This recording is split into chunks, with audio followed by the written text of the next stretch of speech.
जनसुराज के सूत्रधार प्रशांत किशोर आज बिहार बदलाव यात्रा के तहत फिर हमलावर दिखे। मीडिया से बातचीत के दौरान पीके ने नीतीश कुमार और भाजपा से तीखा सवाल पूछा। उन्होंने कहा कि नेपाल और बांग्लादेश के नागरिक बिहार के अगर मतदाता सूची में शामिल हुए तो वो कैसे शामिल हुए, इसके पीछे चुनाव आयोग क्या कर रहा था, और यह इससे पीछे वाला जो अभी लोकसभा चुनाव बीता है उसमें इसी मतदाता सूची से सरकार बनाई गई है, तो ये किसकी गलती है। और अभी तक जो बांग्लादेश और नेपाल के जो नागरिक बिहार या सरकार और केंद्र सरकार के द्वारा जो योजनाएं आ रही हैं उनको अगर ये नागरिक उपयोग में ला रहे हैं तो ये संसाधनों का दोहन हो रहा है। ये संसाधनों का दोहन के पीछे कौन जिम्मेवार है, हकदार बन जा रहे हैं, तो इसके पीछे गलती किसकी है। प्रशांत किशोर बोले नीतीश कुमार को इसका जवाब देना चाहिए। यह न सिर्फ लोकतंत्र के लिए खतरा है बल्कि बिहार के भविष्य के साथ खिलवाड़ है। इसके साथ ही उप मुख्यमंत्री सम्राट चौधरी पर भी उन्होंने निशाना साधा। पीके ने कहा उन्हें कानून व्यवस्था की समझ नहीं है और न ही राज्य के गृह मंत्री हैं। गृह मंत्री नीतीश कुमार हैं जो अचेत अवस्था में। बिहार में कानून व्यवस्था पूरी तरह ध्वस्त है।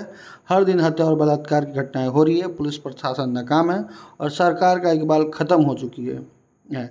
जनता बदलाव चाहती है और जनसुराज का कारवा उसी दिशा में बढ़ रहा। हालांकि ये तो जनता तय करेगी। तब तक आइए देखिए, सुनते हैं प्रशांत किशोर को क्या कहते हैं। इलेक्शन कमीशन ने कहा है कि जो सर्वे हो रहा है उसमें पता चला है कि बहुत सारे नेपाली, म्यांमार के और बांग्लादेशी लोग हैं, सबका नाम कटेगा। ऐसा है, इलेक्शन कमीशन ने रिवीजन की प्रक्रिया शुरू की है।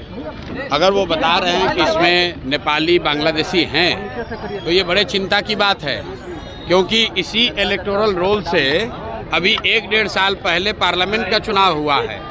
मोदी जी उसी इलेक्टोरल रोल से चुनकर प्रधानमंत्री बने हैं। तो क्या इलेक्शन कमीशन ये मान रहा है, स्वीकार कर रहा है कि जिस इलेक्टोरल रोल से लोकसभा का चुनाव हुआ उसमें बहुत सारे बांग्लादेशी या दूसरे गैर कानूनी लोग वहाँ पर उस इलेक्टोरल रोल में हैं। और दूसरी जो बड़ी बात है कि अगर ये लोग बिहार में आके रह रहे हैं तो बिहार में तो भाजपा की, नीतीश की ही सरकार है। ये लोग कैसे रह रहे हैं, पुलिस प्रशासन क्या कर रहा है, ये भी चिंता का बात है। और कहीं ना कहीं नीतीश सरकार को जवाब देना चाहिए कि इतने लोग, जो इलेक्शन कमीशन कह रहा है, सरकार की संस्था कह रही है, सरकार की संवैधानिक संस्था कह रही है कि बहुत सारे नेपाली, बांग्लादेशी यहाँ पर आके रह रहे हैं और उन्होंने इलेक्टोरल रोल में बाकायदा अपना नाम लिखवाया है। तो नीतीश सरकार को जवाब देना चाहिए कि ऐसे लोगों को बिहार में आकर रहने का, यहाँ की सुविधाओं का फ़ायदा उठाने का, यहाँ वोट देने का अधिकार उनकी सरकार के रहते कैसे संभव हो पाया है। तेजस्वी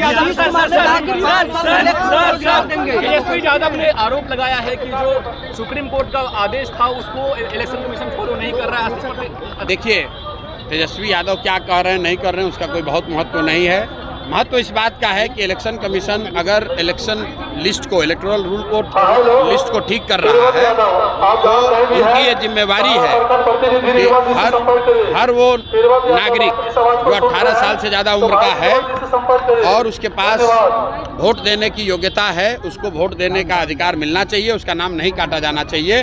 तेजस्वी यादव क्या कह रहे हैं, प्रशांत किशोर क्या कह रहे हैं, इसका महत्व नहीं है। महत्व इस बात का है कि जो भी वोट देने की योग्यता रखता है उसको वोट देने का अधिकार होना चाहिए, उसको वोट देने का मौका मिलना चाहिए। सम्राट चौधरी ने कहा है कि बिहार में लॉ एंड ऑर्डर की स्थिति बिल्कुल ठीक है, आपसी मतभेद के कारण ये हत्याएं हो रही है।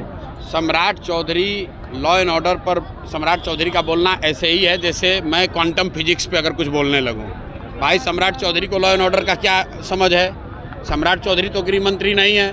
सम्राट चौधरी कोई लॉ एंड ऑर्डर के विशेषज्ञ नहीं हैं। गृह मंत्री यहाँ पर नीतीश कुमार हैं और वो अचेतन अवस्था में हैं। उनकी बुद्धि और उनका मानसिक और शारीरिक स्थिति ऐसा नहीं है कि उनको पता चले। सरकार का इकबाल खत्म हो गया है। जिसको जो मन आ रहा है वो कर रहा है। पूरे सरकार को 3-4 अधिकारी और 4-5 उगाही मंत्री चला रहे हैं। इसीलिए पूरे बिहार में ये दुर्दशा की स्थिति है।